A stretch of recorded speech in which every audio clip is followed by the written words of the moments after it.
I'm Kagan McLeod, and I'm the guy who did the art for the She-Hulk TV show opening credits. And you're listening to the True North's Country Comics podcast.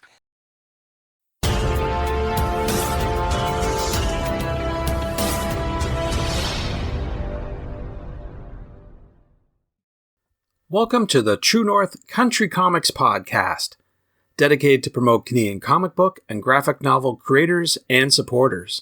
I'm John Swinimer.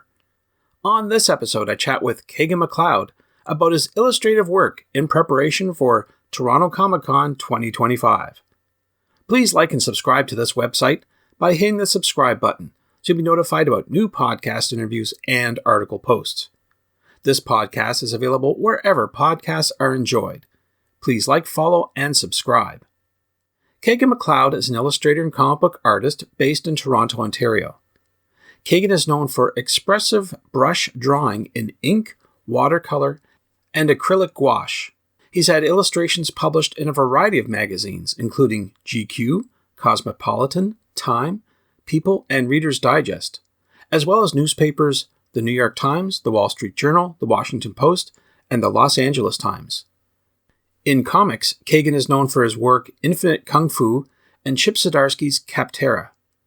He's also worked on IDW's Cobra comic. In 2019, Penguin Random House published his instructive drawing book, Draw People Every Day.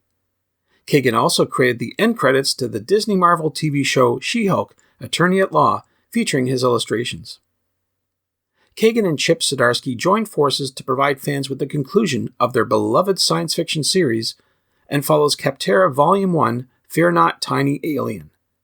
Kaptara Volume 2, Universal Truths, from Image Comics, is a story of astronaut Keith Kanga trapped on the planet of Kaptara and is trying to find his way home, but a planetary war is really messing with that. So without further ado, here's my chat with Kagan McLeod about his illustrative work in preparation for Toronto Comicon 2025. So, Kagan McLeod, thank you very much for taking time to chat with me. Thank you. Happy to be here. Yeah, I appreciate your time. I know you're busy. You're a busy fellow, but before I get going with all the questions, I would like to know, what are you reading today? What's on your bedside reading table? Oh my gosh, I'm reading a very dense history book on capital punishment in medieval times. But this is kind of like, I'm working on a comic book right now, so this is kind of something that is research for a future idea. So it's heavy, but it's giving me some ideas for a comic I'm working on. Ah, very good. Yeah, I hear about a lot of creators doing that, where they take some source as, to do research, because you always have to do research. It just doesn't come out of thin air. Ideas have to be explored, and this is one of the ways you do it. So dense reading, I suppose? Sure. But I like to find stuff. Yeah, I don't want my research to be other movies and comics. I want it to be something that people might not have seen, or go to the source, the primary source, if you can. Yeah, that's very wise. Now, we may have touched on this in our previous discussion, but I wanted to ask you and dig a little bit more into your artistic influences. Who inspires you? Inspires? Well, I mean, I love right now kind of golden age illustrators. I have a collection of that kind of work. I love basically up into the 20s, 30s, and not so much the 40s, 50s, but then the 60s and 70s. I love as well. So that kind of stuff. And I grew up on reading Mad magazine, so that's a big influence, I think, on a lot of my work. Anyone in particular in the 20s, 30s that jumps out at you? Dean Cornwell, who would have been somebody that Norman Rockwell would have looked up to. That would be number one, I think. Yeah, the classic stuff, I guess, right? That's pretty much it. Yeah. You're a traditional artist. So here's a question I want to pose to you, because I know that sometimes you're going at a mad pace and you don't want to change your routine, but have you ever thought or even tried to switch up your tools that you use to challenge yourself artistically? Yeah, that is like something, I kind of find I do figure drawing every week to kind of stay on point, and it's also kind of like leisure practice as well. But I find I was doing the same thing often and either not getting any better or hitting a plateau. So I have been more interested in painting now. It's a little bit harder.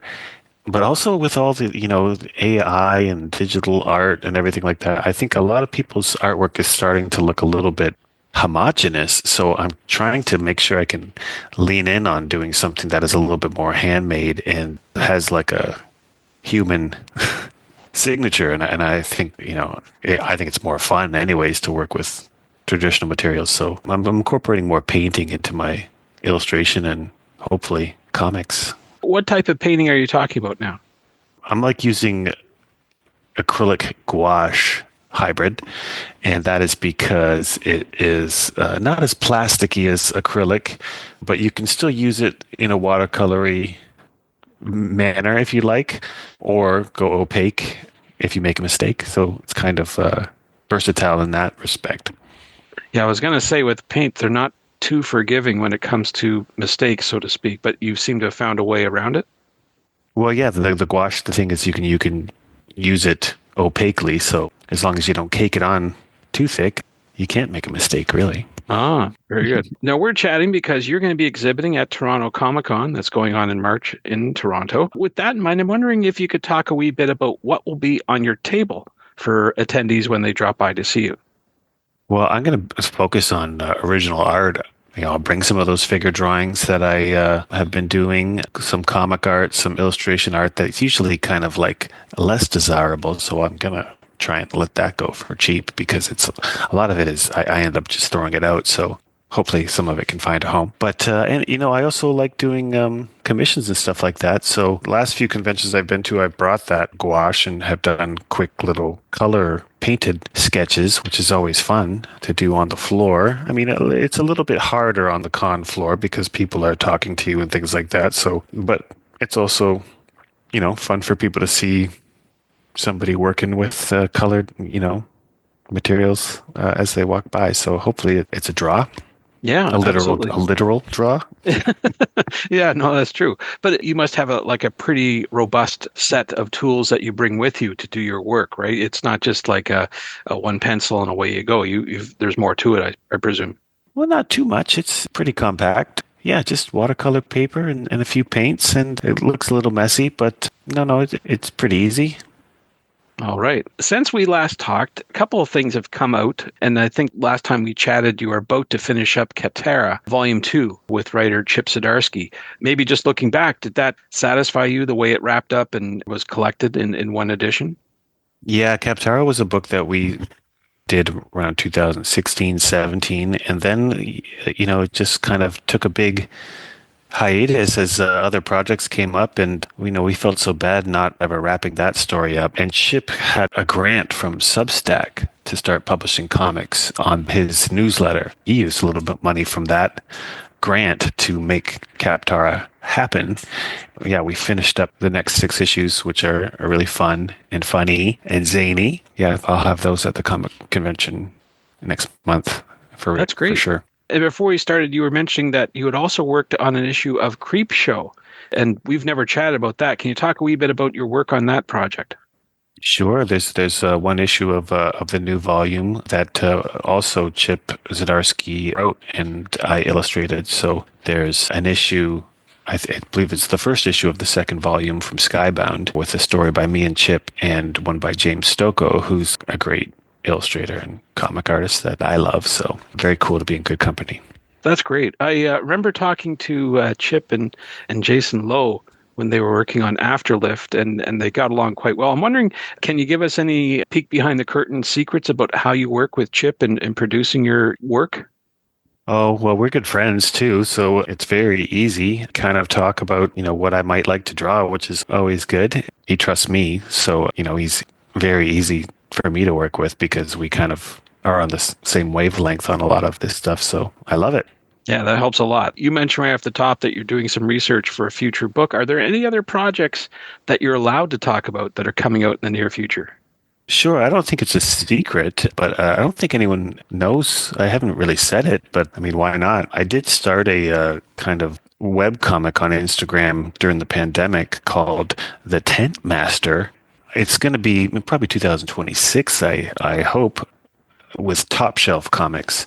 But I just keep getting held off. I'm about 120 pages into it. I think it might be about 200. It's a graphic novel that is about a hobo in the 1920s trying to stop a cult from taking over a circus. So that is the elevator pitch, and I'm having a lot of fun doing that. And my research is for something beyond that. That's just kind of, now that I've done, all the writing for this graphic novel I'm currently working on, I'm thinking ahead. Tent Master. Maybe I'll bring some preview pages to the comic show to see if anyone digs it. Yeah, that'd be exciting for sure. A sneak preview for folks. That's great. So with everything you have on the go, and I know we haven't talked about your magazine illustrations and newspaper stuff, you're constantly on the go. Where can people find you online to find out more about your current and your future projects? Well, sure. I can, KaganMcLeod.com is my portfolio website. I put my newest, best stuff up there. But I'm kind of more active on Instagram for now under my own name. So you can find me there. And I guess I've started a Blue Sky account as well under my own name as well. Thanks to Kagan for the chat. You can discover more about Kagan McLeod online at kaganmcleod.com and on Instagram at instagram.com/Kagan McLeod. And thank you for tuning in to the True North Country Comics podcast. I invite you to visit the True North Country Comics website to listen to all the conversations and discover more about creators' insight on making comic books and graphic novels. I also encourage you to subscribe via the website so you'll be notified about new podcast interviews and article posts. This podcast is available wherever podcasts are enjoyed. Please like, follow, and subscribe. You can follow along True North Country Comics on most social media sites, and you're encouraged to send any and all feedback to john@truenorthcountrycomics.com. Thanks for tuning in, and come back soon for another episode. Bye for now. True North Country Comics podcast is copyright True North Country Comics, copyright 2025.